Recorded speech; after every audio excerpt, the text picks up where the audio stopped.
All right, remote learners, we're gonna wrap up this painting today. I want to show you. So this is the current state of the painting that we're gonna work on. And so we're gonna, we've gone in and we've framed it. We've gone in and we've blocked in the darker areas, did that underneath here. Then we found those local colors on the left and the right. And we kind of laid out a base, kind of mid-tone layer. Then we're gonna next come in and kind of find the local color on this middle pair. Then we're going to lay that in, and then we're going to kind of staircase our way out on our values. So the plan is to go from this into kind of a more of a finished painting today by the end of the period. That's kind of what we're shooting for. Okay, so again, this is kind of where we're at. This is where we're headed. And then was kind of playing around yesterday, if a person wanted to take kind of the average still life and then come in and add, some kind of design element. I just kind of came in with some tape, masked that out, and kind of tried to create more balance on it. So again, we're going to jump in. I want you to think about lots of layers, lots of layers. Some of these might have 5, 6, 7, maybe 10 layers of paint kind of towards the end. And I love building up those thin layers of paint. I think that's really what adds to it. Also wanted to mention, as you're working, what I would do on your laptop is I would have, your painting up on there, and then you can watch your video that I'm producing here. And then I would also, on your laptop, if you can, have an image of the actual still life that's up on Schoology, and you can download that. It's in the paint folder, and you can pull up that PDF, and you might even like split your screen so you can kind of watch the video and then watch that. I'm gonna have my iPad over here as I'm painting. I'm gonna have that pulled up on the side so that I can kind of be referencing that image, next to the one that I'm actually painting. So last class period, again, we kind of blocked in these, the left and the right pairs, and we basically asked ourselves, what's the local color? And then from there, we found the local color and we kind of blocked that in. So the next thing we're gonna do is ask ourselves what the local color is on that middle pair. And again, what I'm doing here is I have just the image pulled up on my iPad kind of next to where I'm working. So I'm going to have that sitting here. And, the local color on that middle pair is definitely probably, is definitely kind of a, how would you guys describe it? Do you think that middle pair? Local color again. So, local color is probably red, but it's definitely a very neutral kind of, very neutral red, meaning that it's basically brown.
As we continue to work on these today, think layers. I want you to, there's a beauty when you paint. If you have, 3 layers, 4 layers, you get into like 5, 6, 7 layers of paint. It's a beautiful thing when you have all those layers kind of breathing through each other. It's almost like if you were listening to, say, like a harmonics group, somebody singing a cappella, just one voice, it can be really beautiful, but when you add and layer in 3 or 4 others, it gets really, really complicated or complex in a good way. So I went ahead and I've blocked in kind of my local colors and all these, and when I look at and I compare that color with like the colors that I'm seeing on my image, they're a little bit different. And so now I'm going to go ahead and start kind of tuning those in and putting a second, third layer. I'm going to go back in and revisit the pair on the right and the left, and I'm going to go ahead and mix up another version. So I'm going to start off with kind of a yellow green, and at this point I'm going to go ahead and start adding little bits of white to develop some of those lighter midtones as I do it. So, and once you start introducing white to your palette, I think it's almost like magic as far as kind of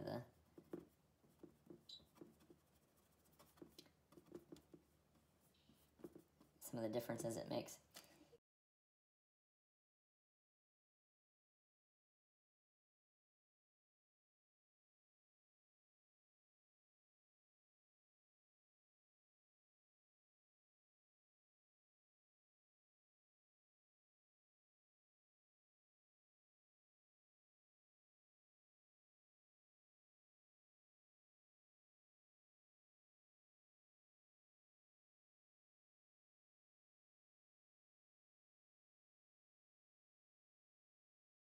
And then we're coming in, and now as we're developing some of these interior colors, that thick frame is basically disappearing. It just is becoming a thin edge.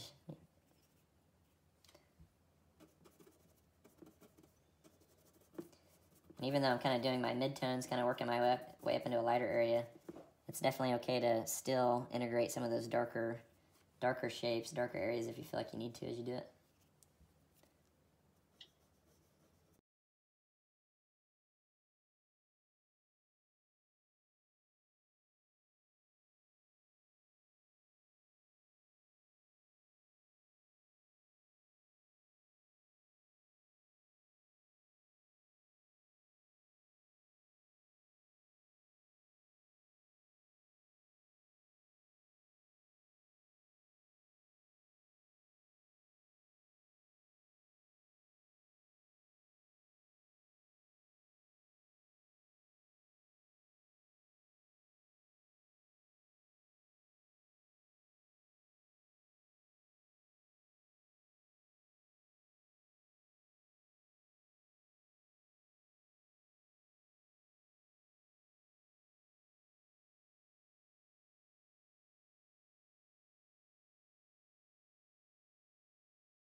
Because these two pairs on the left and right are so similar, like if you mix a color over here that's kind of unique, maybe come back over to this other side. I'm going to drop a little bit of that same color over here too to create that color unity.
Another thing to maybe think about is like how you're holding your paintbrush.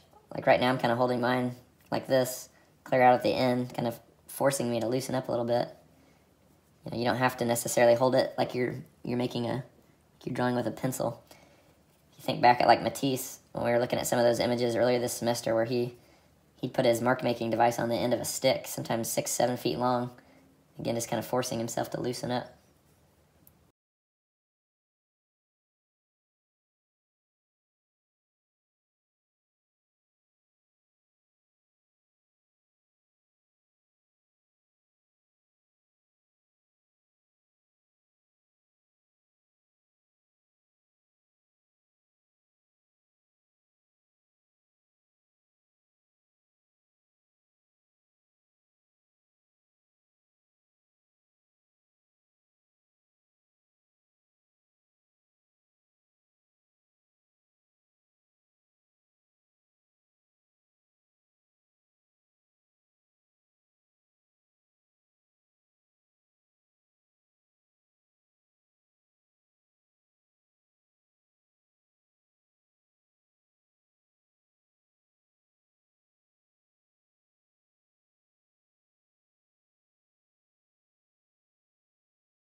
So that kind of takes us up to the end here. And on a, you know, I don't know that this is finished. There could definitely be some more layers added in here, you know, and or I could, if I wanted to come in and probably add another layer of white paint, at least up onto those shadows to kind of push it, or maybe some gradations down here. And then again, you know, on something like this, if a person wanted to come back in and add that extra little bit of something just to make it kind of unique, some kind of design element to kind of break down that space, you could definitely do that too. So good luck at home, and can't wait to see kind of how those turn out for you.